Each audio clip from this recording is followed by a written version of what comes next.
오늘 저녁 주님께서 주시는 말씀 마가복음 4장 말씀 보시겠습니다.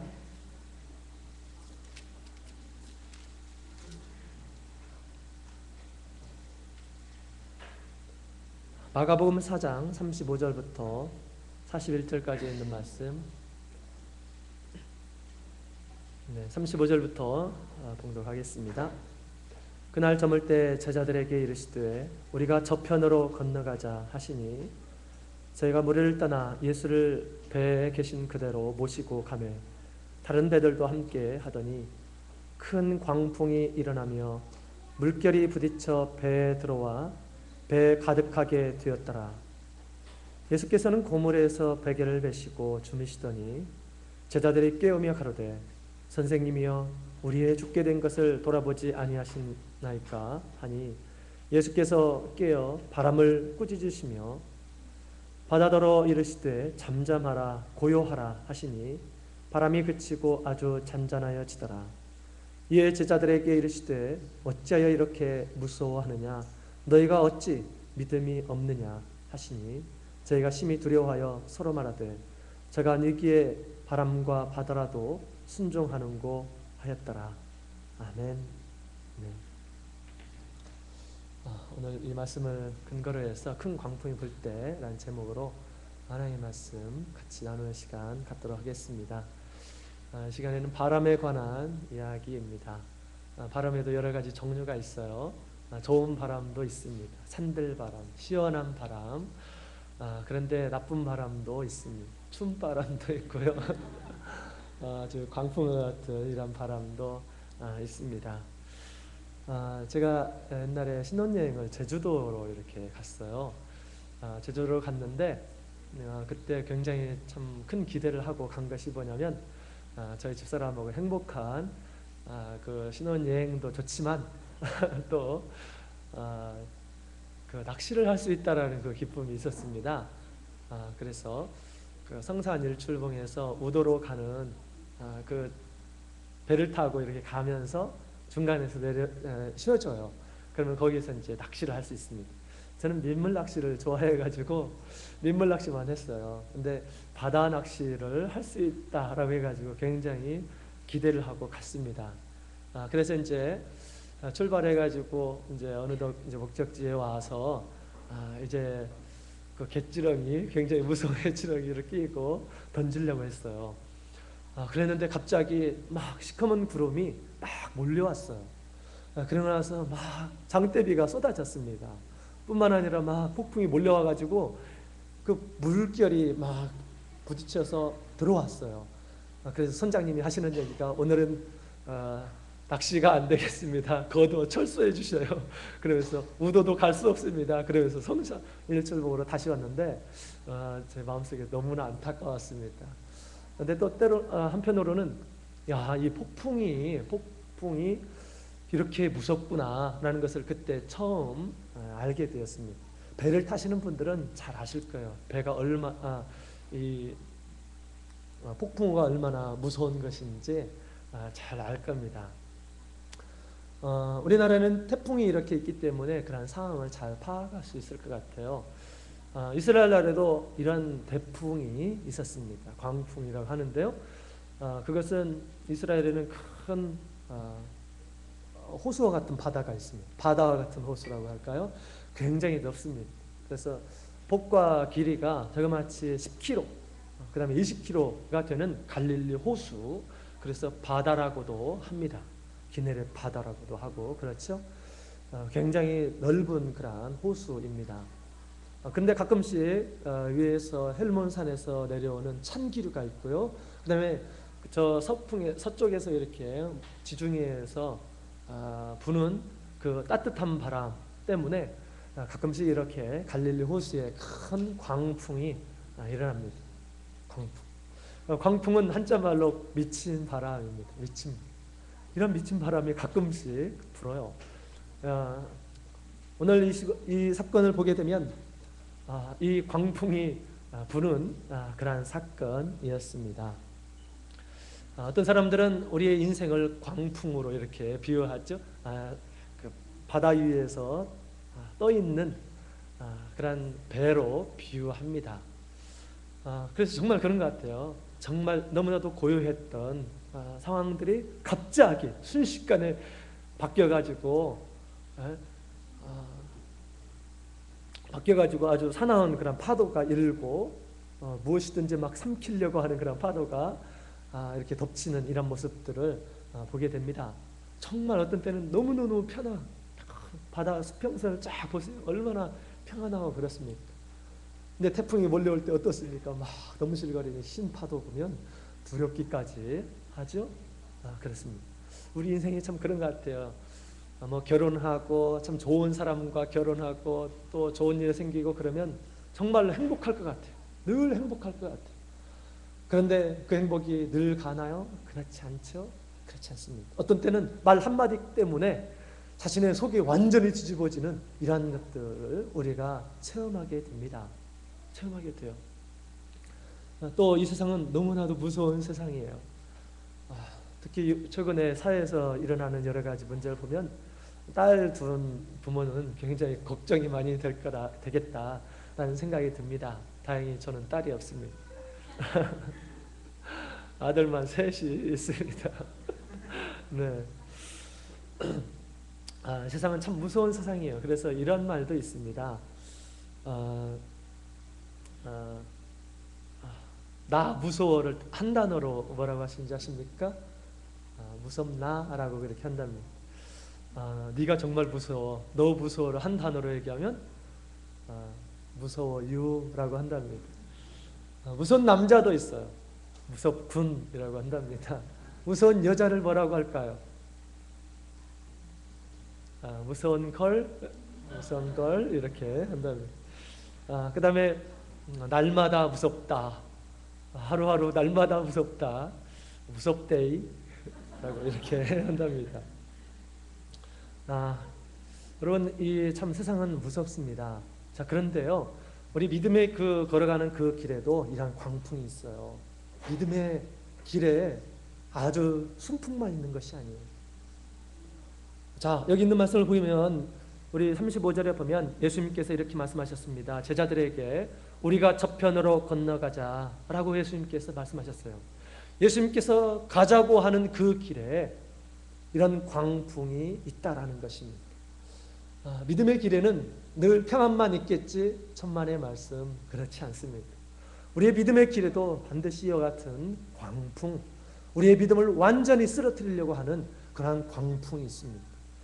우리의 마음과 또 우리의 가정과 우리의 교회를 완전히 쓰러뜨리려고 하는 이런 광풍이 있다라는 것입니다. 그렇다면 이러한 광풍 가운데서 우리가 어떻게 이 광풍을 극복할 수 있을까요? 오늘 말씀을 통해서 광풍을 만난 성도들이 꼭 기억해야 할 그런 말씀을 우리에게 해주고 있습니다. 우리가 불면분대로 요동치면 안 되겠죠? 불면분대로 그렇게 요동치면 안 되겠습니다. 사실 우리 계시록에 있는 말씀을 보게 되면 아주 성숙한 어른 성도들의 모습을 보여주고 있는데 그 성도들의 모습을 보게 되면 이렇게 기록이 되어 있습니다. 계시록 4장에 있는 말씀을 보면 이런 말씀이 있습니다. 계시록 4장 6절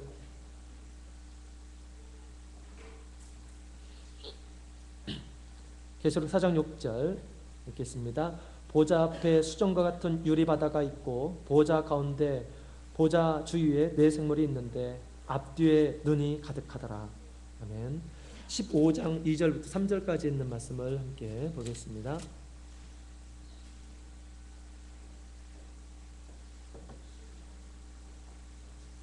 네.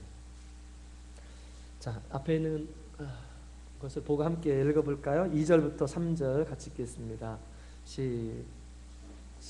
14절까지 읽겠습니다. 시작. 짐승과 그 요구성과 그 이름의 수를 비기고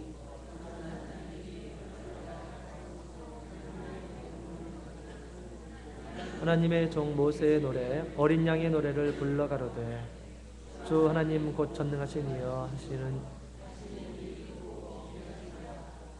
만군의 왕이시여 주의 길이 의롭다 참되시도다. 주여 누가 주의 이름을 두려워하지 아니하며 영어롭게 하지 아니하오리까. 오직 주만 거룩하시니까 주의 의로우신 일이 나타나셨으며 만국이 와서 주께 경배하리라 하더라. 아멘. 자, 여기 있는 말씀을 보게 되면 구원 얻는 성도들의 성숙한 모습이 보입니다. 여기 보니까 하나님의 보호자 앞에 유리바다와 같은 것이 있었다. 그리고 그 성도들이 그 위에서 하나님을 찬양하더라 라고 이렇게 이야기를 하고 있습니다. 유리바다라는 것은 아주 평안한, 넘치지 않는 것이에요. 그래서 유리바다라 이렇게 칭했습니다. 유리바다와 같은 곳에 비록 세상은 넘실거리는 파도로 큰 파도를 이렇게 쳐고 있지만, 물결이 쳐고 있지만 성도들은 그러나 그 위에 있는데 넘실거리고 하는 그런 곳이 있는 것이 아니라 유리바다 위에서 하나님의 보좌 앞에 있는 유리바다에 있다라고 얘기하고 있습니다. 또 15장에 있는 말씀을 보게 되면 그 가운데 유리바다에 불꽃이 있다라고 이렇게 얘기합니다. 불이 섞인 유리바다다라고 얘기하고 있습니다. 이것은 이 짐승으로 인해서 성도들 핍박하는 이런 핍박 가운데서 그들이 이 불 가운데, 그 큰 환란 가운데서도 유리의 바다와 같은 그곳에서 있는데 무엇을 하느냐? 그들이 하나님께 찬양을 하더라라고 그렇게 얘기하고 있습니다. 고통 가운데서, 환란 가운데서, 핍박 가운데서 거기서 어찌할 줄 몰라서 안절부절하지 않고요, 그 위에서 오히려 태연하게 검은 거를 가지고 주님 앞에 찬양을 하더라라고 그렇게 이야기를 하고 있습니다. 자, 어떤 사람이 그렇게 지금 밑에는 불인데 그 불 위에서 이렇게 찬양을 할 수 있을까요? 여러분, 저희는 이런 신앙의 모습, 이런 성숙한 신앙의 모습을 가져야 합니다. 그저 그냥 광풍이 불면 분대로 우리의 마음을 다 거기에다가 내어두면 안 되겠죠? 나만 힘든 것이 아닙니다. 그럼 옆에 있는 이란 사람도 힘들어져요. 다른 사람도 힘듭니다. 그러면 안 되겠죠? 우리 가정이 송두리째 그것으로 인해서 뽑혀지면 안 되겠죠? 우리는 이 광풍을 잘 만나야 됩니다. 또 광풍을 잘 극복해야 합니다. 그러면 이 광풍을 만났을 때 우리가 어떻게 해야 될까요? 먼저 우리 36절에 있는 말씀 함께 보시겠습니다. 다시 돌아와서 마가복음 4장 마가복음 4장 36절 37절 같이 읽겠습니다. 시작. 저희가 무리를 떠나 예수를 배에 계신 그대로 모시고 가매 다른 배들도 거기 함께 하더니 큰 광풍이 일어나서 물결이 부딪혀 배에 들어와 배에 가득하게 되었더라. 아멘. 아멘. 자, 여기 보면 우리 예수님께서 배 안에 계셨다라고 그렇게 이야기를 하고 있습니다. 따라서 광풍이 불 때 주님께서 함께 계신다라는 그런 생각을 가져야 돼요. 나만 지금 이와 같이 광풍을 맞고 있다라고 이렇게 생각하시면 안 됩니다. 네, 예수님께서 가자고 하는 그 배에 제자들과 함께 타고 있었다라는 것입니다. 제자들과 함께 타고 있었어요. 모든 상황을 예수님께서 함께 하셨습니다. 그들과 함께 했어요. 광풍 가운데서도 함께 하셨습니다. 근데 특별히 우리 예수님께서는 어디 계셨느냐? 38절에 보니까 예수께서는 고물에서 베개를 빼시고 주무시더니 라고 그렇게 이야기를 하고 있습니다. 여기 고물이라는 것은 무엇일까요? 제가 고등학교 때 보았던 이 성경에서 고물이라는 것은 제가 그렇게 생각했어요. 배에 여러 가지 쓰레기 같은 것들이 있잖아요. 그래서 그 쓰레기를 이렇게 해가지고 좀 깨끗한 걸로 해가지고 베개 배에서 이렇게 있는 그런 모습으로 상상을 했었습니다. 그런가요? 아닙니다. 그렇지 않아요. 배를 아시는 분들은 잘 아실 텐데 그렇지 않습니다. 배의 후미를 고물이라고 한답니다. 배의 제일 후미를 고물이라고 해요. 후미. 예수님께서는 그때 어디에 계셨느냐? 후미에 계셨다라고 이렇게 얘기하는 것입니다. 그러면 배 전면을 뭐라고 하시는지 아십니까? 혹시? 네? 이물이라고 한답니다. 이물. 전방은 이물, 후방은 고물이라고 이렇게 한답니다. 조선공학에 다니는 친구가 있어요. 그 친구한테 물어봤습니다. 물결일 때 어디가 가장 출렁이냐고 물어봤어요. 아마 이것은 상식적인 문제인데 여러분들 다 아실 겁니다. 어디겠어요? 제일 뒷부분입니다. 제일 뒷부분. 제일 요동친데요, 거기가. 그래서 혹시 멀미 있으신 분들은 가운데 타는 것이 제일 좋다라고 그렇게 얘기를 하더라고요. 제자들이 광풍을 만났을 때 예수님이 어디 계셨느냐? 가장 유동치는 곳, 바로 그곳에 예수님께서 함께 계셨다라는 것입니다. 가장 심하게 흘리는 그곳에 예수님께서 계셨어요. 그런데 예수님의 제자들은 그것을 잊어버렸습니다. 광풍이 일고 물결이 배에 쳐들어오기 시작했습니다. 어느덧 배에 물이 가득하게 되었어요. 그들이 막 이제 겁이 났어요. 아마 그 나름대로 어떻게 하면 여기에서 우리가 구원을 얻을 수 있을까라는 생각하고 막 물도 퍼내기도 하고 어떻게 하면 배가 가라앉지 않기 위해서 가볍게 할까 여러 가지 궁리를 짜고 아마 그랬으리라 생각이 됩니다. 그렇죠? 네, 그랬을 것입니다. 그런데 우리가 이렇게 이 광풍이 몰아칠 때 그저 우리가 할 수 있는 대로 이렇게 물론 해야 되겠지만 그러나 그 중에서 그렇게 광풍이 불 때 반드시 우리가 기억해야 되는 것은 주님께서 이 상황에서 함께 계신다라는 그런 생각을 해야 되겠습니다. 믿음의 눈을 뜨고 주님께서 함께 계신다. 내가 지금 어려운 상황을 만나게 되었지만 그러나 주님께서는 나의 생명과 함께 내 안에 거하신다. 내가 느끼는 모든 감정들을 주님께서 다 지금 동감하고 계신다라고 그렇게 우리는 생각해야 되겠습니다. 우리는 이미 세례를 통해서 예수 그리스도의 생명과 딱 결합되었어요. 딱 결합되었어요. 우리의 새 생명이 주님의 생명과 딱 결합이 되어 있어요. 주님께서는 우리와 지금 함께 계시죠. 우리가 어떤 것을 만나든지 어떤 상황에 이르러든지 주님께서는 우리와 함께 거하고 계십니다. 좋을 때도 주님께서 계시고 슬플 때도 계시고 광풍이 몰아칠 때도 주님께서 우리 안에 거하시는 것입니다. 믿음의 눈을 뜨고 주님을 바라봐야 됩니다. 엘리사는 하나님의 선지자였어요. 근데 그 선지자가 너무너무 잘 맞추는 것입니다. 아람 사람이 어느 쪽으로 공격할 것이다 얘기하면 다 이스라엘 사람들이 방어해가지고 다 쳐부수는 거예요. 아람 사람이 그것을 알았어요. 그래서 엘리사만 잡으면 된다 라고 생각했습니다. 근데 많은 군병을 파견해가지고 도단 성을 딱 포위했어요. 이때 엘리사의 그 사환이 깜짝 놀랐습니다. 그 모습을 보고 엘리사에게 와가지고 주여 주여 우리가 어찌하오리까 라고 그렇게 막 벌벌 떨면서 얘기했습니다. 우리 큰일 났어요. 우리를 잡으려 오는 사람들이 지금 꽉 찼습니다 라고 이렇게 얘기했습니다. 이때 엘리사는 아주 태연하게 우리와 함께하는 자가 저들보다 많다 라고 그렇게 얘기했습니다. 그러면서 하나님께 구했죠. 그랬더니 엘리사가 눈을 뜨고 하나님께서 보내주신 불말과 불병거를 보게 되었던 것입니다. 그리고 안심을 했을 것입니다.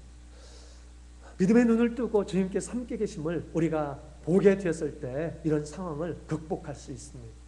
안절부절 못하고 어쩔 줄 모르고 그렇게 하지 않아도 되는 것입니다. 그러나 우리가 예수님을 잊어버리면 그런 상황이 오게 되면 이 제자들처럼 허둥지둥하게 된다라는 것입니다. 어찌해야 할지를 모르는 거예요. 그러면 성령은 우리와 함께 계심을 증거하고 있습니다. 성령은 우리와 함께하고 그래서 임마누엘이라 라고 그렇게 얘기하죠. 우리 하나님께서는 우리를 택하신 우리 성도들의 모든 머리 숫자들도 다 세신 바 되었다라고 그렇게 얘기합니다. 참새가 떨어지는 것도 우리 하나님의 허락이 있어야 된다는 것입니다. 우리가 어떻게 되는 것도 하나님의 주관 하에 있다라고 이렇게 얘기합니다. 따라서 두려워하지 말라라고 주님께서 그렇게 말씀을 해주셨습니다. 여러분, 주님께서 우리 교회와 함께 하십니다. 우리 성도들과 함께 하십니다. 옛날에 대만에 제가 신학생으로 있을 때 제 선배분이 그런 얘기를 해주시더라고요. 자기 할아버지 때 이야기인데 굉장히 순수하셨던 분이었던 것 같아요. 그런데 이제 막 대만에 복음이 들어오고 전도 집회가 막 이렇게 일주일 동안 하고 그런 상황이었습니다. 시골이었는데 이제 다른 마을에서 이제 전도를 받아가지고 그곳에 가서 이제 예배를 드리고 오는 길에 논두렁에서 친구를 만나게 되었습니다. 친구한테 하는 얘기가 내가 교회에 가봤는데 저기는 하나님이 정말 계시더라 라고 그렇게 얘기를 했답니다. 다음에 시간 되면 꼭 나와 함께 가보자 라고 했답니다. 그랬더니 무슨 하나님이 세상에 있느냐, 그거 어떻게 볼 수 있느냐 라고 그렇게 얘기했대요. 아니다고, 진짜로 있다고, 내가 당신한테 보여주겠다고 하면서 나를 한번 보라고 하면서 그분이 성령 기도를 앞에서 성령 기도를 하셨대요. 성령 기도를 막 잘 보라고 하면서 성령 기도 막 하셨답니다. 근데 그 친구가 좀 마음이 고약했던 것 같아요. 그 모습을 바라보고 있었던 그분이 뒤에 가가지고 뻥 쳐버렸대요. 그랬더니 우리 성도님이 그 논두렁에 콱 처박혔답니다. 그래가지고 어쩔 줄 몰라 하면서 당신 그러면 안 돼, 당신 그러면 안 돼, 막 이렇게 그냥 그렇게 하고 이제 헤어졌다고 합니다. 큰일 난다고 그러면 큰일 난다고. 그러고 나서 이제 갔는데 그 다음 날 아침에 갑자기 울음소리가 났대요. 근데 그 울음소리는 자기 마을이 아니라 다 건너편에 있는 마을이었답니다. 근데 그 건너편의 마을이 바로 어제 만났던 친구가 사는 곳이었다고 합니다. 그래서 한번 알아보니까 그 친구가 밤사이에 돌아가셨대요. 우리 형제님을 빵 찼던 그분. 이렇게 웃으면 안 되는데 네, 좀 불쌍하죠? 네, 불쌍합니다. 하나님의 계심을 이렇게 회방하거나 또 이런 식으로 이렇게 대우를 하면 안 되죠. 하나님을 두려워하는 것을 모르는 이런 사람입니다. 그래서 이 성도님께서 그 교회에서 이렇게 간증을 했다라는 그런 이야기를 들었습니다. 여러분, 우리 주님께서는 우리와 함께 거하고 계십니다. 믿음으로 주님이 함께 계심을 우리가 부인해서는 안 됩니다. 어떤 상황에서도 주님께서 나를 사랑하시는 분이시다, 나와 함께 하신다라는 생각을 꼭 가져야 되겠습니다. 자, 또 이와 같이 이 광풍이 일어날 때 주님께서 내 인생의 배에 함께 타고 계신다라는 그런 생각을 해야 됩니다. 그리고 또 한 가지 기억해야 될 것이 있어요. 38절부터 39절까지 있는 말씀을 함께 읽도록 하겠습니다. 38절부터 39절 같이 읽겠습니다. 시작. 예수께서는 고물에서 배를 펴시고 굶으시더니 제자들이 깨우며 가로되 선생님이여 우리의 죽게 된 것을 돌아보지 아니하시나이까 하니 예수께서 깨어 바람을 꾸짖으시며 바다더러 이르시되 잠잠하라 고요하라 하시니 바람이 그치고 아주 잔잔하여지더라. 아멘. 아멘. 자, 예수님께서 주무시고 계셨을 때 이 제자들이 이렇게도 해보고 저렇게도 해보고 안 됐어요. 그랬을 때 나중에 어떻게 됐냐? 나중에 예수님을 깨웠어요. 예수님 우리 좀 구해 주십시오 라고 그렇게 깨웠다라는 것입니다. 제자들이 막 죽을 지경에 있었는데 예수님께서는 주무시고 계셨어요. 예수님은 잠을 주무시고 계셨습니다. 왜 예수님께서 잠을 주무시고 계셨을까요? 너무나 피곤해서요. 이것저것 다니시면서 복음을 전파하시고 말도 많이 하시고 그래서 너무나도 피곤해서 폭풍이 오는지도 모르고 물결이 넘실거리는지도 모르고 제자들이 어떻게 하는지도 모르고 그냥 잠만 두루렁 구르면서 이렇게 주무신 것일까요? 그렇지 않습니다. 예수님은 그렇게 제자들의 어떤 반응에 대해서 무관심하신 그런 분이 아니십니다. 피곤하시다고 제자들 막 죽겠는데 거들떠 보지도 않는 그런 이기적인 예수님이 결코 아닙니다. 그렇지 않죠? 예수님께서는 모든 제자들의 상황을 잘 알고 계세요. 요한복음 2장에 있는 말씀을 보게 되면 우리 예수님은 모든 사람들의 마음을 아시는 분이시다라고 그렇게 이야기를 하고 있습니다. 어떻게 대처하는지 행동을 아는 것뿐만 아니라 우리가 어떤 마음을 가지고 있는지도 우리 주님께서는 알고 계신다라고 그렇게 얘기하고 있습니다. 그렇다면 예수님께서는 왜 제자들이 막 허둥지둥하고 있을 때 왜 계속해서 잠을 주무시고 계셨을까요? 왜 예수님께서는 주무시고 계셨을까요? 왜 그랬을까요? 한번 생각해 보시기 바랍니다.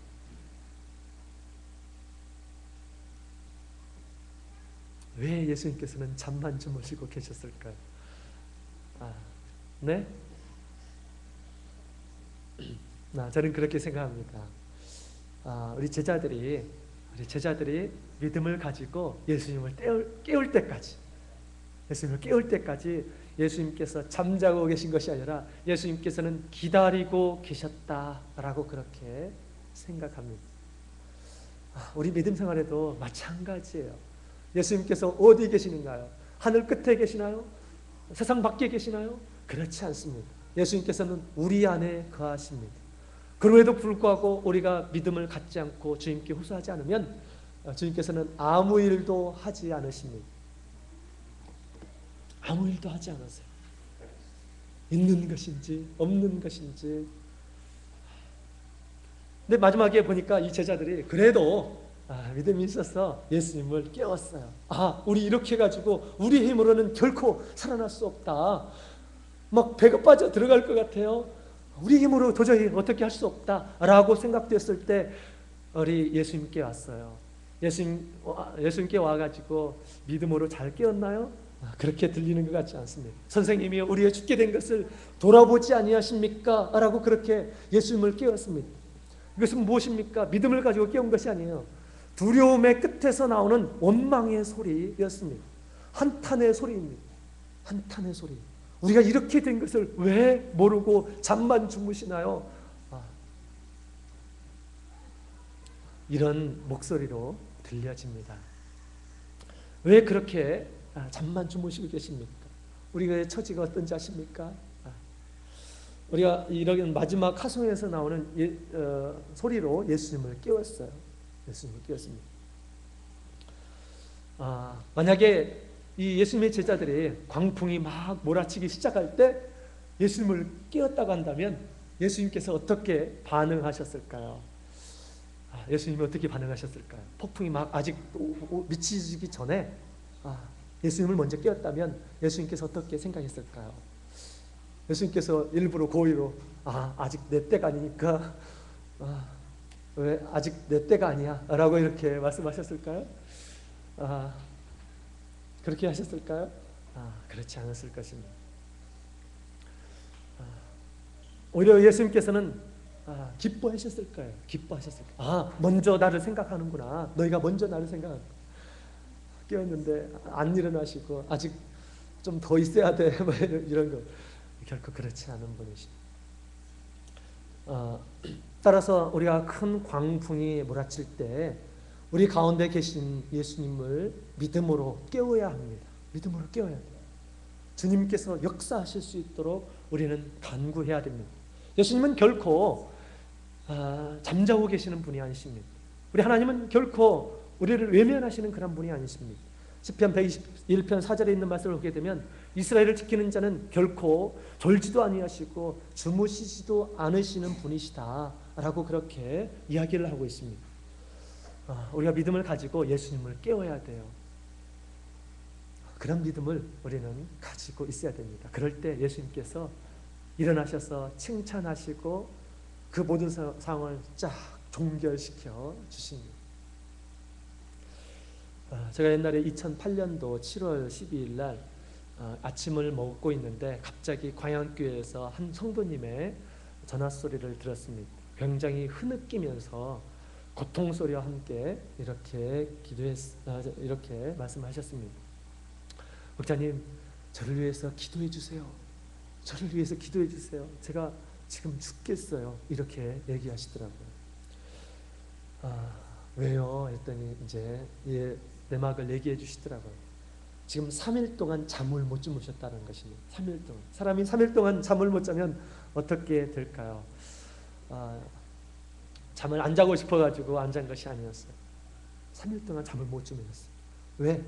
그 갑상선의 어떤 호르몬의 어떤 이상 때문에, 갑상선 병 때문에 그랬답니다. 그래서 지금 현재 막 육체적으로 또 마음적으로 너무너무 지금 피폐되어 있고 그렇대요. 그래서 저는 그 전에는 이 갑상선이라는 것, 호르몬의 어떤 그 부작용이 그렇게까지 뭐 심각한 줄로 생각을 못했어요. 그랬더니 굉장히 알고 보니까 우리 의사 친구를 통해서 알고 보니까 참 심각한 그런 병이더라고요. 굉장히 쉽게 예민해지고요, 쉽게 스트레스를 받고요, 막 가슴이 막 두근두근 한답니다. 그리고 그분도 막 우울증에 너무 심해서 그냥 위에 이렇게 몇 층, 그분이 3층인가 4층인가 사시는데 위에를 위에서 딱 보게 되면 막 자살하고 싶은 그런 충동이 생기고 그렇대요. 그래서 이제 그분께서 하시는 말씀이 같이 저를 위해서 좀 기도해 주세요. 이렇게 말씀을 하셨습니다. 근데 이제 제가 이제 광양교회에 있는 성도들과 이렇게 또 이렇게 그것을 나누었어요. 지금 이렇게 어렵고 하고 있는데 함께 위해서 함께 기도하죠. 라고 이제 부탁을 했습니다. 그랬더니 이제 어떤 분은 예, 같이 기도할게요. 이렇게 얘기하셨는데 어떤 분은 왜 이렇게 참 답답하냐. 빨리 종합병원에 가서 좀 진료를 받고 해야지. 그렇게 한다고 해서 되냐. 막 이렇게 얘기하시는 분도 계셨어요. 물론 이제 알고 보니까 왜 그것을 하지 않았겠습니까? 하시는 대로 다 했습니다. 갑상선 그 호르몬 약이 굉장히 독하다고 합니다. 처음에는 4분의 1만 먹으면 언제 그랬냐는 듯이 싹 사라진대요. 근데 시간이 지나면 점점 그 시간이 단축되고요. 그 다음에 점점 알수가 많아진대요. 알수가. 점점 더욱더 불안해지게 되고. 그래서 이분이 이제 갈 때까지 간 거예요. 갈 때까지 가서 도저히 내가 약 가지고는 도저히 해결할 수 없다라고 생각하고 3일 동안 잠을 못 주무시고 저한테 연락이 온 거예요. 그래서 네, 알겠습니다. 함께 기도하겠습니다. 지금부터 시간을 정해놓고 1시간 동안 함께 기도하죠. 그래서 1시간 같이 저는 이제 광주교회 교회 회당에 가서 이렇게 기도했습니다. 그분은 이제 댁에서 기도를 하시고. 그런데 막 기도하고 있는데 한 30분, 40분 정도 지났을 때 갑자기 저의 막 그 기도가 막 충만해지는 거예요. 충만해지면서 마치 제가 광주에 있지만 광야에 있는 그 성도님 위해서 안수기도를 하는 듯한 그런 느낌을 막 이렇게 받았어요. 그러면서 하나님께서 어떤 일을 이렇게 하시고 계시는구나 라는 그런 생각을 갖게 되었습니다. 그래서 이제 그 다음 날에 이제 안식일이 되어서 광양에 갔어요. 그랬더니 이제 그분께서 그런 얘기를 하시더라고요.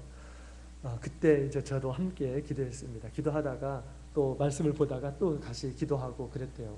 근데 계속해서 기도하고 있는데 갑자기 한 40분 정도 되니까 갑자기 자신도 모르게 갑자기 큰 소리로 이렇게 얘기를 했답니다. 할렐루야 감사합니다. 할렐루야 감사합니다. 이것을 5번 이렇게 외쳤대요. 5번을 외쳤대요. 자신도 뭐 이렇게 뭐 하려고 그런 것이 아니고 큰 소리로 그렇게 외치게 되었답니다. 그래서 그 소리를 외치고 나서 갑자기 이렇게 쓰러지셨대요. 쓰러진 것보다 잠이 오셨다는 겁니다. 잠이 오셨대요.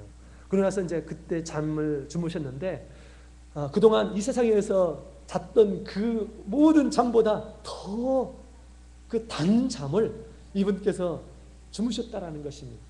그렇게 이 갑상선에 걸려서 가지고 잠을 주무시기가 굉장히 괴로웠었나 봅니다. 약을 의지하고 그랬었나 봐요. 근데 이분이 그 단잠을 주무신 거예요. 얼마나 잤는지를 모르겠대요. 그러면서 이제 광양교회 오셔가지고 이제 하시는 말씀이 내가 비록 집사인데 이렇게까지 내가 하나님 앞에 걸고 기도해 본 적이 없다. 하나님께서 나에게 기도하라고 기도를 훈련시키시려고 나에게 이런 병을 주신 것 같다 라고 그렇게 말씀하시더라고요. 그래서 하시는 말씀이 앞으로는 고통이 올 때마다 내가 이렇게 주님께 매달리면서 주님만을 바라보면서 기도하겠노라고 그렇게 말씀을 하시더라고요. 그래서 이거 주님께서 주신 큰 은혜입니다. 우리 모든 성도님들 앞에서 간증 좀 해주세요. 그래서 그 안식일 날 간증을 하셔서 하나님께 영광을 이렇게 돌리셨습니다. 여러분, 우리 삶 가운데서 여러 가지 어려움이 있고 그럴 때 우리가 주님을 깨우지 않고 그냥 나의 상황에 맞춰서 그저 나의 능력으로 나의 지혜로 어떻게 대처하고 그 마음으로 행하게 되면 결코 주님께서 크게 역사하지 않습니다. 일어나지 않아요. 주님께서 일어나지 않습니다. 그것은 우리가 믿음을 가지고 주님을 깨울 때 주님께서 그때 일어나시게 되시는 것입니다. 주님께서 우리의 광풍 가운데서 주님께서 역사할 수 있도록 믿음을 가지고 제자들은 제일 마지막 참 우리들 예수님의 제자들을 닮아서 그런지 조금 오는 광풍은 별로 개의치 않고 큰 광풍이 왔을 때에서야 비로소 하나님을 찾고 어떻게 막 될 것 같으면 그때서야 하나님을 찾고 그때는 그 전에는 신용만 내고 그런 것이 아닌가 이렇게 생각이 됩니다. 그렇다 할지라도 제자들이 이렇게 믿음을 가지고 깨운 것처럼 우리도 믿음을 가지고 깨어야 됩니다. 모든 상황에서 예수님을 깨우면 참 좋죠. 믿음을 가지고 그렇게 깨어야 됩니다. 주님께서 일하실 수 있도록 깨어야 됩니다. 자, 또 한 가지. 첫 번째로는 주님께서 내 인생의 배에 함께 계신다. 그리고 그 주님께서 주무시고 계시는데 믿음으로 깨울 때까지 주님께서 기다리고 계신다라는 것을 알고 있어야 됩니다. 그다음에 세 번째로는 이 광풍이 올 때 우리는 무서워하지 말아야 되겠습니다. 예수님께서 말씀하셨어요. 무서워하지 말라. 39절 같이 읽겠습니다. 39절 40절에 있는 말씀이군요. 40절 41절 40절 41절 같이 읽겠습니다. 40절 41절 시작. 이에 제자들에게 이르시되 어찌하여 이렇게 무서워하느냐 너희가 어찌 믿음이 없느냐 하시니 저희가 심히 두려워하여 서로 말하되 제가 뉘기에 바람과 바다라도 순종하는고 하였더라. 아멘. 아멘. 예수님께서 제자들에게 말씀하셨습니다. 어찌하여 이렇게 무서워하느냐라고 그렇게 말씀하셨습니다. 어찌하여 왜 이렇게 무서워하느냐? 무서워하지 말라. 무서워하지 말아야 되겠습니다. 여러분, 왜 우리 마음 가운데 무서움, 두려움이 있을까요? 왜 두려움이라는 것이 있을까요? 예수님께서 이렇게 말씀해 주셨습니다. 예수님의 진단이 아주 정확해요. 우리 마음 가운데 무서움, 두려움이 있다는 것은 무엇이냐? 예수님을 향한 믿음이 부족하기 때문에 그렇습니다. 그렇죠? 예수님께서 이렇게 말씀하셨죠. 왜 이렇게 무서워하느냐? 어찌 믿음이 없느냐라고 그렇게 말씀하셨습니다. 인생 가운데 벌어지는 이 여러 가지 일들 가운데서 무서움이 있다라는 것은 예수님을 아직 덜 믿고 있다라는 것입니다. 그렇게 받으시면 되겠습니다. 따라서 우리가 그러한 일들이 벌어졌을 때 우리가 어떻게 되나요? 예수님, 저에게 믿음을 주십시오. 헤쳐나갈 수 있도록 주님을 향한 믿음을 주십시오. 라고 그렇게 우리는 기도해야 되겠습니다. 또한 무서움이 날 때, 내가 어떻게 될 것처럼 이렇게 느껴질 때, 나의 믿음이 부족하구나. 라고 우리는 나의 믿음을 헤아릴 줄 알아야 되겠습니다. 여러분, 우리 주님은 어떤 분인가? 예수님은 참 대단하신 그런 분이십니다. 믿음으로 깨우시면 일어나셔서 모든 상황을 정리하시는 분이십니다. 시편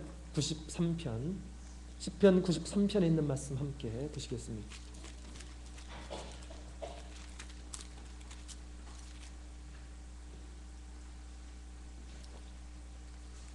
시편 93편 1절부터 5절까지 있는 말씀을 함께 읽어보도록 하겠습니다. 읽겠습니다. 시작. 여호와께서 통치하시니 스스로 권위를 입으셨도다. 여호와께서 능력을 입으시며 띠띠셨으므로 세계도 경고히 서서 요동치 아니하는도다. 주의 보좌는 예로부터 경고히 섰으며 주의 영원부터 계셨나이다. 여호와여, 큰 물이 소리를 내어 큰 물이 그 소리를 높였고 큰 물이 그 물결을 높이 계신 여호와의 능력은 많은 물소리와 바다의 큰 파도보다 위대하시니이다. 여호와의 주의 증가심이 확실하고 거룩함이 주의 집에 합당하여 영구하리이다. 아멘. 아멘. 아멘. 우리가 믿고 있는 하나님은 이 세상에 우리를 덮치려고 하는 어떤 물결보다 어떤 큰 소리보다 예수님께서는 그 위에 계시는 분이시다 라고 그렇게 이야기를 하고 있습니다. 전능하신 분, 위대하신 분, 큰 능력을 가지신 그런 분이시다 라고 얘기하고 있습니다. 그 분을 의지하게 되면 모든 상황이 해결이 된다라는 것입니다. 예수님의 제자들이 깨었을 때 그들의 힘으로는 할 수 없었던 이런 것들을 예수님께서 잠잠하라, 고요하라 하니까 잠잠하게 되었습니다. 예수님은 참 권세가 있으신 분이십니다. 그 권세를 의지할 줄 아는 이런 자가 이 세상에서 진정한 평안을 누리면서 살 수 있습니다. 아무리 큰 고난이 오고 환난이 온다 할지라도 주님께서 주시는 참된 평안의 맛을 누리게 될 수 있습니다. 여러분, 제자들이 허둥지둥하면서 광풍이 불 때 그러한 상황에서 예수님께서 어떻게 하고 계셨나요? 잠을 주무시고 계셨습니다. 광풍 중에서 무엇을 하셨는가? 평안히 잠을 청하여 주무시고 계셨습니다. 예수님께서 주시는 평안은 마치 이와 같습니다. 아무리 큰 광풍이 온다 할지라도 예수님께서 우리에게 평안을 주신다면 그곳에서 잠을 잘 수 있다라는 것입니다. 평안히 나를 유동케 하네. 편하다.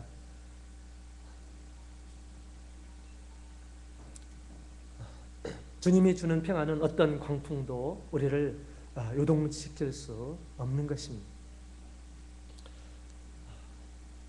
이러한 참된 평안이 우리 가운데 있어야 되겠습니다. 14만 4천은 그것을 누리고 있었어요. 어떤 큰 환난 가운데서도 불꽃 가운데서도 태연하게 유리 바다에서 검은 고를 가지고 주님을 찬양하는 모습, 초대교회 성도들이 그러한 모습이었을 것입니다. 믿지 않으면 죽인다라는 그런 이야기를 들어도 뒤로 물러서지 않고 주님을 부인하지 않고 덤벼오는 사자들의 그 험악한 그런 모습을 보면서도 태연하게 주님을 찬양하면서 그렇게 죽음을 맞이했을 것입니다. 많은 제자들도 그렇게 했을 것입니다. 주님께서 주시는 평안은 세상의 모든 것을 이겨낼 수 있습니다. 세상에서 너에게 환난이 있다. 그러나 내가 너에게 주는 이 평안은 세상을 이긴다 라고 그렇게 말씀해 주셨습니다. 제가 옛날에 대만의 박예교회를 간 적이 있었는데 그것은 원주민 교회였습니다. 그랬는데 이제 그것에서 점심 식사를 이제 아침 예배를 마치고 점심 식사를 하는데 저희 친구가 하는 얘기가 저분을 보라고, 저분은 어떻게 생각하냐고 했는데 너무 애들과 함께 아주 속삭이면서 태연하게 천진난만하게 식사를 하고 있는 것입니다. 껄껄껄 웃으시면서. 그랬는데 그 친구가 하는 얘기가 저분이 암을 몸에 달고 있다고. 암을 몸에 달고 있다고. 그런데 아무리 수술을 하라고 하더라도 수술을 안 하시고 계신다고 그런 얘기를 하는 거예요. 그래서 점심 먹고 나서 이제 간식을 먹으면서 그분께 같이 가서 이제 얘기를 했습니다. 암을 가지고 계신다면서요? 그랬더니 그렇다고. 그런데 알고 봤더니 퇴임하신 목자님이셨습니다. 퇴임하신 목자님. 왜 수술을 안 하세요? 그랬더니 하시는 말씀이 아직 내가 할 일이 많이 있고 그러면 내가 수술을 했다. 그런데 이제 내가 할 일도 다 하고 은퇴도 하고 이제 나는 주님만 기다린다 라고 그렇게 말씀하시는 것입니다.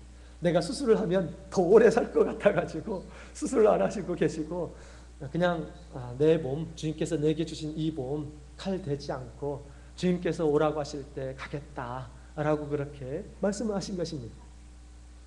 여러분, 이런 마음을 도대체 누가 주는 것일까요?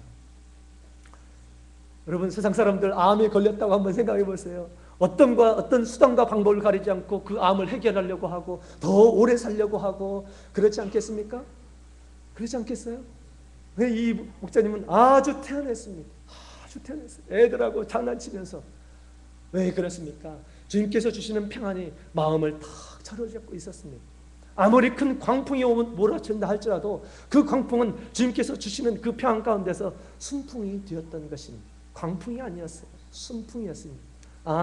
곧 있으면 주님께서 나를 데리고 가시겠구나 라고 그렇게 생각하고 계셨던 것입니다.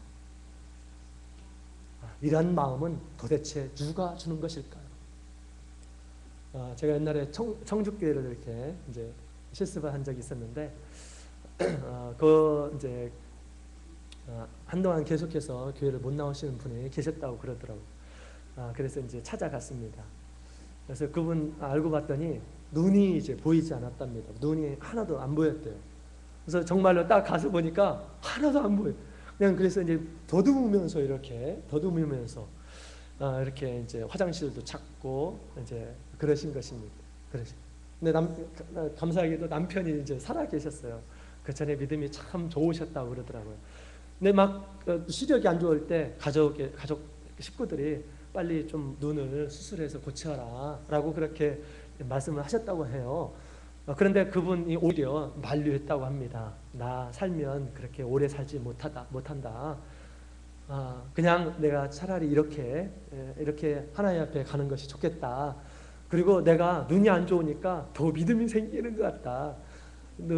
바라보지 못하니까 세상에 있는 그 더러운 것들을 안 보고 그냥 눈 감고 주님만 더 자세하게 보이는 것 같다라고 하면서 오히려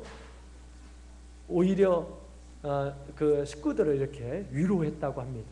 위로했다고. 그날도 가서 보니까 그분께서 맞이하시는데 참 감동적이었어요.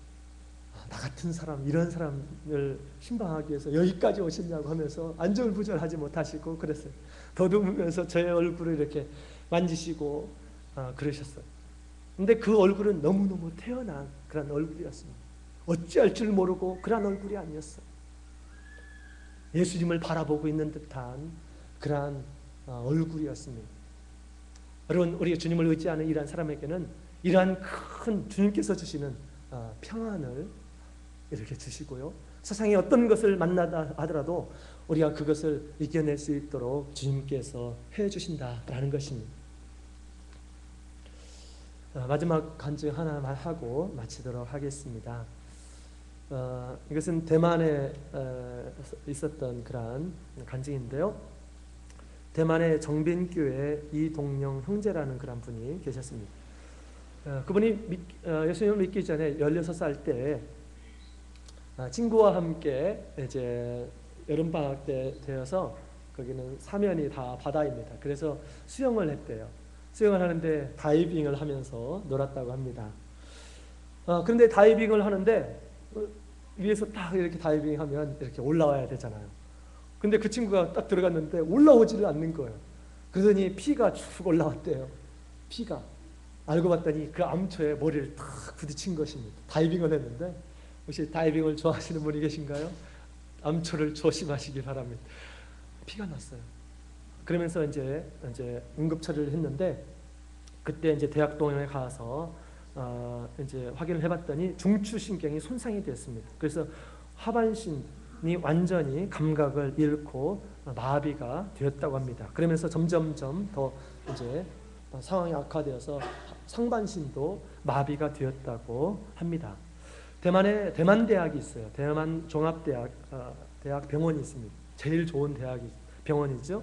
거기서 9달 동안, 자그마치 9달 동안 입원하면서 있었다고 합니다. 그런데 호전되지 않았대요. 그래서 이 어린 나이에 수차례 죽으려고 자살을 이렇게 기도했었다고 합니다.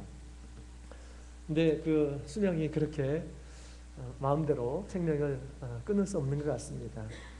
근데 19살 되던 때, 그때도 이제 집에서 이제 요양을 하고 있었는데, 참여수기 다니는 친구가 있었나 봐요. 그 친구에게 이제 전도를 받았다고 합니다. 우리 교회는 하나님이 계시는데 하나님께서 너를 치료해 주시기 바란다. 하나님을 한번 믿어봐라 라고 그렇게 이제 권유를 했답니다. 그래서 뭐 처음에는 마음이 아프고 그럴 때는 많은 사람들이 오고 그랬었는데, 시간이 지나니까 오는 사람도 없고 너무나도 적적하고 그래서 그냥 그 친구를 따라서 교회에 왔었다고 합니다.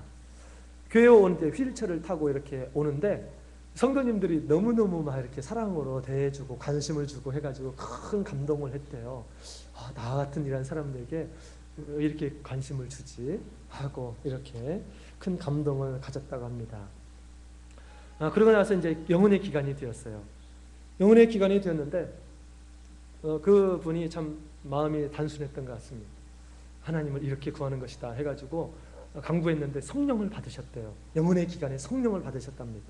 그리고 나서 갑자기 성령을 받고 나서 이제 그 두 손과 목이 움직이기 시작했다고 합니다. 두 손과 목이 이제 조금씩 움직이기 시작했다라는 것입니다. 그래서 이제 완전히 우리 교회 성도가 되었어요. 그래서 성령도 받고 또 세례도 받고 우리 교회 성도가 되었습니다. 늘 이제 우리 교회 안식일마다 이렇게 이제 예배를 드렸습니다. 그러고 있는 가운데 그 아버님이 굉장히 그 병세가 너무너무 크게 악화가 되었었다고 합니다. 근데 그 어머니 친어머니가 아니었대요. 양어머니였다고 합니다. 근데 그 양어머니가 말씀하시기를 네가 교회를 다니니까 내 아빠가 이렇게 병세가 악화된 거야 라고 하면서 막 신앙을 핍박하기 시작했대요. 그때서부터. 왜냐면 대만에는 굉장히 신들이 많습니다. 그래서 우리가 믿고 있는 신을 믿지 않고 우리 가족이 믿고 있는 신을 믿지 않고 다른 신을 믿으니까 이제 이 신이 노예해가지고 막 이렇게 우리 가정에 큰 혼란이 있다 이렇게 생각했던 거죠. 그러면서 막 핍박을 하기 시작했답니다. 그 핍박 가운데서도 그 형제는 마음속으로 주님을 위해서 핍박을 받으면 예수님께서 상을 주신다고 했어 라고 하면서 묵묵하게 그것을 다 감당을 했다고 합니다. 그래도 포기하지 않고 교회를 다니고 그랬다고 합니다. 그런데 날이 가면 갈수록 더 이렇게 이제 회방이 심해지고 공격이 있고 이랬대요. 그러면서 참 마음이 무거워지고 그랬다고 합니다. 그런 가운데 자신의 어떤 그 미래를 생각해 보니까 또 너무 칠흑같이 어둡고 그 다음에 어떻게 해야 될지도 모르고 과연 나의 삶에 희망이 있을까 생각해 봤을 때 희망이 전혀 보이지 않는 것처럼 보여지고 그래서 이제 많이 낙담이 되고 그 다음에 너무너무 힘든 그런 하루하루를 보내었다고 합니다. 21살 되었던 한 밤에도 그날 밤에도 너무너무 마음이 무거워져서 하나님한테 기도하고 이렇게 잠을 잤대요. 마음이 무겁고 차차한 가운데에서 이제 잠을 잤다고 합니다. 그랬는데 잠을 자는데 갑자기 천사가 나타났대요. 한 무리의 천사가 나타나서 그를 딱 데리고 하늘 위로 쭉 올라가더래요. 그를 데리고 하늘 위로 쭉 올라가더래요. 그래서 그 그를 중심에다 놓고 그 천사들이 그 앞에서 찬양을 막 해주더라는 것입니다. 찬양을 하더래요. 그래서 깜짝 놀랐대요.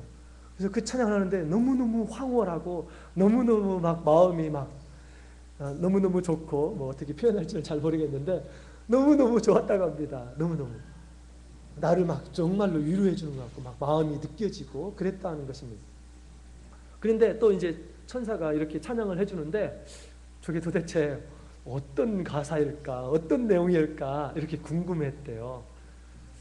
그 가사가 궁금할 때 갑자기 위에서 흰 구름으로 스크린이 쫙 펼쳐지고 그곳에 가사가 쫙 박히더래요. 쫙 박히더래요. 그래가지고 그 가사로 이렇게 쭉 찬양을 하는데 마음이 너무너무 황홀하고 하나님께서 친히 위로해 주는 것처럼 느껴지고 마음이 그것으로 인해서 큰 위로를 얻고 또 담대함을 얻게 되었다라고 그렇게 간증을 하셨습니다. 그 이야기를 들었었던 이 목자님께서 음악성이 있었던 목자님께서 딱 이렇게 곡을 만들었어요. 곡을 만들어 가지고 사실 대만에서 이것을 부르고 있습니다. 혹시 이 찬양을 듣기를 원하십니까? 한번 들어보고 싶으세요? 안 들어보고 싶으면 그냥 끝내주세요. 비록 저는 천사는 아니지만 또 잘 부르지는 못하지만 제가 한번 불러보도록 하겠습니다.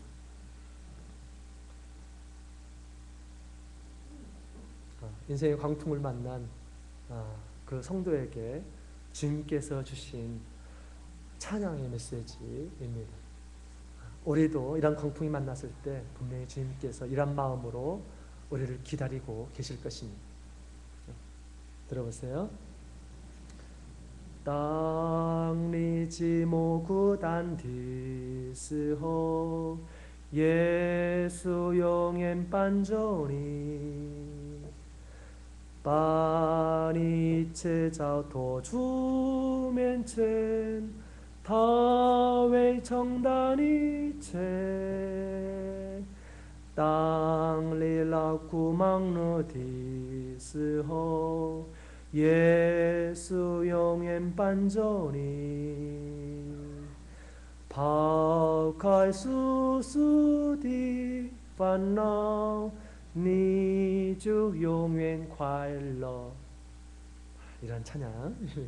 우리 앞에 있는 우리 대만에 있는 우리 성도가 있는데 이거 다 아시죠? 님은 저부터 딱听过 会唱吗？会唱啊。我的发音正确吗？ 네, 감사합니다. 제 발음이 좋았대요. 네, 감사합니다. 여러분 이 찬양을 들 때 어떤 생각이 나지 않습니까? 저게 도대체 무슨 내용이야? 그죠? 이 성도도 그런 생각을 가졌습니다. 여러분들을 위해서 번역을 해보았습니다. 어떤 찬양의 가사일까요? 이런 가사입니다. 당신이 외롭고 고단할 때 예수님은 영원히 당신과 함께 계신다오. 당신이 무거운 짐 주님 앞에 내려놓으면 그분은 다 그 짐을 맡아주신다오. 당신이 수고하고 바쁠 때에도 예수님은 영원히 당신과 함께 하신다오. 당신이 세상의 근심과 걱정을 던져버리면 영원한 기쁨에 잠기게 되리. 이런 찬양이었습니다. 여러분 우리 하나님께서 인도하시는 그 길에 광풍이 있습니다. 광풍이 없는 것이 아니라 광풍이 있습니다. 그러나 이것은 우리에게 유익한 것입니다. 한편으로 나의 믿음을 점검해 보는 것이에요. 내가 얼마나 믿음이 있는가. 내가 믿음이 있다고 하는데 믿음 생활을 하는데 나의 믿음이 얼마나 큰지 점검하는 것입니다. 또한 이 광풍을 통해서 예수님의 능력이 얼마나 큰지 확인할 수 있게 되는 유익한 광풍인 것입니다. 광풍을 만날 때 우리가 잊지 않아야 될 것이 있죠. 이제 주님께서 계신다. 나와 함께 계신다. 주님을 깨워야 한다라는 것입니다. 광풍을 만날 때 주님을 늘 깨워서 주님의 위대하심을 경험하시고 늘 평안한 가운데 주님을 찬양하며 사시는 모든 성도님들이 되시길 원합니다. 같이 묵도하시겠습니다.